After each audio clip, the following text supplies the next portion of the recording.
I'm here to talk to you about a very special cloth. It is the mother of all cloths. I'm here to talk to you about the homespun cloth. This cloth has no home. Every part of the globe has its own iteration. People who weave this cloth weave it from whatever is available where they live. And so it takes on a different character wherever you find it. They might use bark, they might use grass, they might use cotton, they might use wool, whatever the case, a little bit of the environment and the weaver come together to create this remarkable cloth. So today I have a couple examples here, and I'll just talk through just some of the important aspects of this cloth. I think it's important anytime you talk about weaving and traditions to just go back to where it all started, where we first, grabbed that material and twisted it into a thread and found a way to organize those threads and interweave those threads and create this remarkable fabric. So I have here, well, first we've got to get this fiber spun, right? So that all starts whether you're using a spindle or, probably in more modern times, a wheel. But as someone who spins myself, I found that, hey, the old way works and you can get the job done and do some incredible things. And then once you've got a thread, you've got some yarn, and you're ready to weave it, well, it doesn't really take too much to do that either. They may have used some sticks, they may have used a hook, maybe they crocheted, maybe they knitted. I have a particularly special cloth, homespun cloth here to show you. This is a shawl that I grew myself. So I actually planted the cotton, spun the yarn. I actually used bead spindles to spin it. And then I used knitting needles to create this fabric. The thing about homespun cloth, it's going to have a little bit of the creator interwoven right into it. And it's not the most regular cloth. You'll find the lumps and bumps. A lot of people will describe homespun cloth as coarse, but many times it can be anything but that. If I could just allow you to hold this and squish it, it's the softest cloth you could probably ever hold. But nonetheless, it's a beautiful thing. But there's every region has its way. Looms probably got more and more technical as people became more and more proficient. But hey, the manual way works too. You can either just tension your threads using a few dowels, or you can even construct something like a small loom like this that works completely manually. You raise and lower the threads, and then you can either choose to just weave, plain weave, over, under, or you can hand pick patterns into the warp threads. You might also do some patterning using the threads that go back and forth, the weft threads.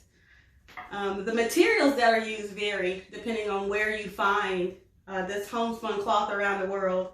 In this case, this cloth is made from colored cotton. This is a natural color brown and natural color white. In the Americas, you see a lot of that. We have a wider range of naturally occurring cottons that grow here. And so when you look at a lot of that homespun cloth, it's going to have some of these hand-picked supplementary warp designs, but then also colored cotton.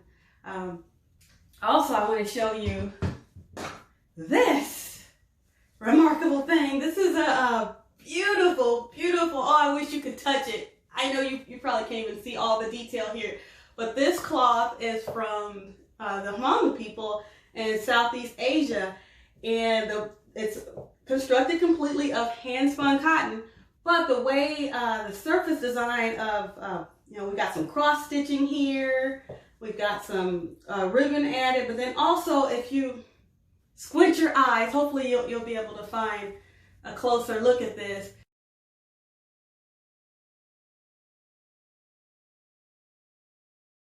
It's got stitch resist patterning in this really deep dyed indigo in this skirt. So really special treatment here and workmanship, but you can just feel just the spirit and the love from the creator of this garment when you hold it. Just a special thing. That's what homespun cloth is. It's just an extension of that person who created it. I have another one here too. This one. So we talked about how you can have different color fibers. You might have some surface design happening. You might use vegetable dyes, but then also there are some fabric that uses mud to add some surface design. Now you can't really see it very well here. Maybe I can show you a little closer. But if you look at the back of this is actually stitched together in narrow strips. It is woven completely of hand-spun cotton and stitched together. And this beautiful cloth was from West Africa, hand-painted, so hand-spun, hand-woven, hand-painted.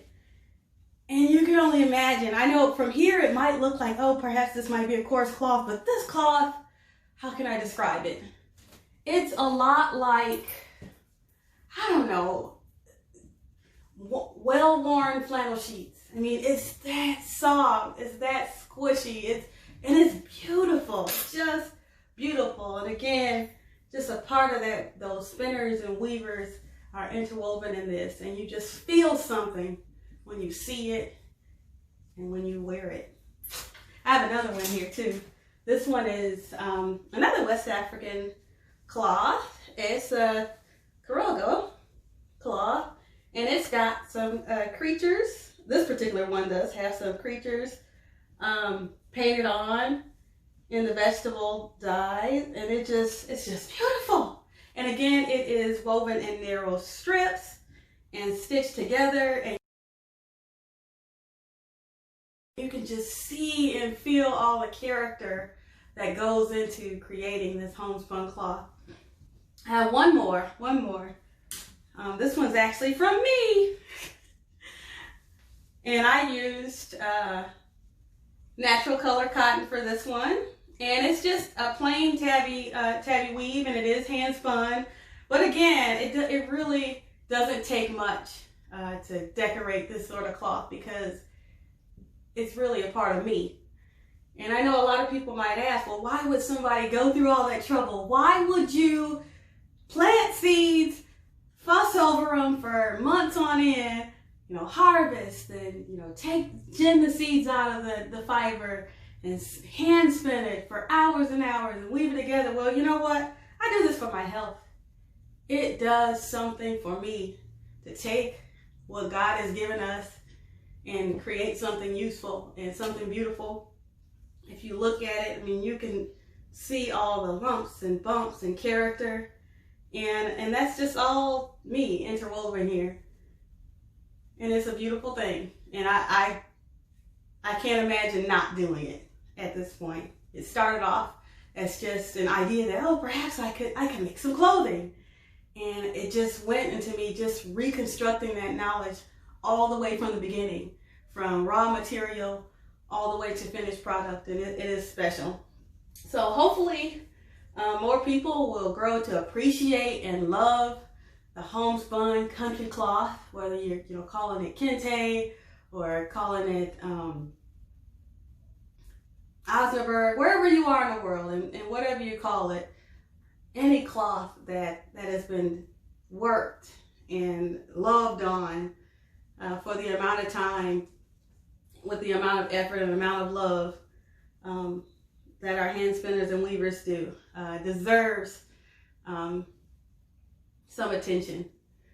So hopefully more people will maybe even experience this cloth, whether they purchase some or even decide to create their own. But it's so worth every minute of the time gone into it. Enjoy.